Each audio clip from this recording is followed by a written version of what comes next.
Chapter 36, Maniac Magee. The deal was, if Russell and Piper went to school for the rest of the week, Maniac would show them the shortcut to Mexico on Saturday. He figured if they all managed to survive till then, he'd come up with something. On Saturday, the boys had their paper bag packed, and Maniac had a new deal. Go to school for another week, and he'd treat them to another large pizza. Besides, he said, crossing his fingers, this was volcano season down in Mexico. The whole place was a sheet of red-hot lava. Better wait till it cools down. They bought it, and they bought the same deal the following week. But school was still agony for the boys.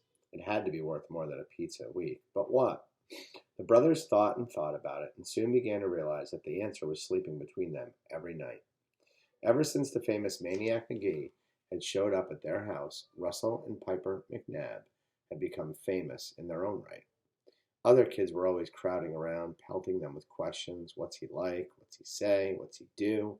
Did he really sit on Finsterwald's front steps? Is he really that fast? Kids started giving them knots, sneaker laces, yo-yo strings, toys, and saying, ask Maniac to undo this, will you? Really, little kids would refer to him as Mr. Maniac. The McNabbs ate it up. In the streets, the playgrounds, school, the attention, not the pizza, was the real reason they put up with school each day. They began to feel something they had never felt before. They began to feel important. What a wonderful thing, this importance, waiting for them. The moment they awoke in the morning, pumping them up like basketballs, giving them bounce, and they hadn't even had to steal it. They loved it. The more they had, the more they wanted.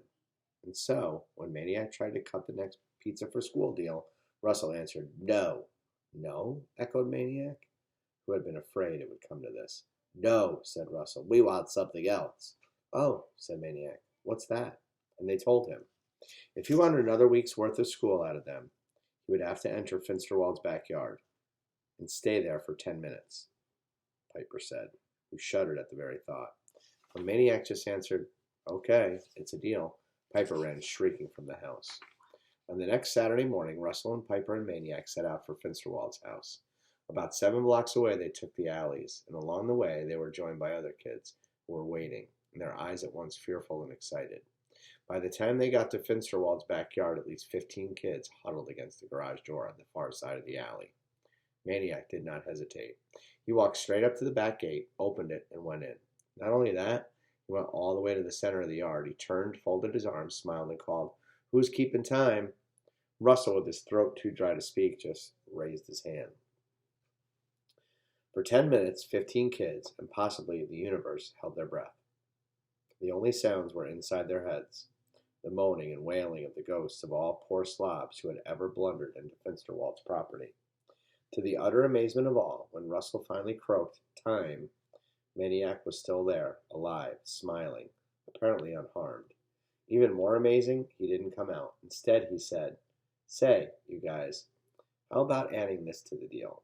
If I do something else while I'm here, will you make it the next 2 weeks at school? What are you going to do? Stammered Russell. Maniac thought for a minute, and then he announced brightly, I'll knock on the front door. 5 kids Finsterwalled on the spot. Several others screamed, no, don't. Piper went into some sort of fit and began kicking the garage door, and Russell zoned out. Maniac took all this so to signify a deal. He hopped the backyard fence and he strolled around the front. The others went back down the alley and around the long way.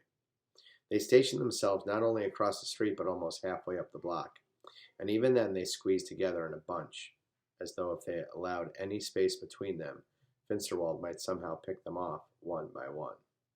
They huddled, trembling, to bear witness to the last seconds of Maniac Magee's life. They saw him stand directly in front of the red brick, 3-story house, the blue-green window shades. They saw him climb the 3 cement steps to the white door, the portal of death. They saw him raise his hand, and though they were too far away to hear, they saw him knock upon the door, and 15 hearts beat in time to that silent knocking. The door opened. Finsterwald's door opened. Not much, but enough so the witnesses could make out a thin strip of blackness. Would Maniac be sucked into the black hole like so much lint into a vacuum cleaner? Would Finsterwald's long bony hand dart out, quick as a lizard's tongue, and snatch poor Maniac? Maniac appeared to be speaking to the dark crack. Was he pleading for his life? Would his last words be skewered by a marshmallow?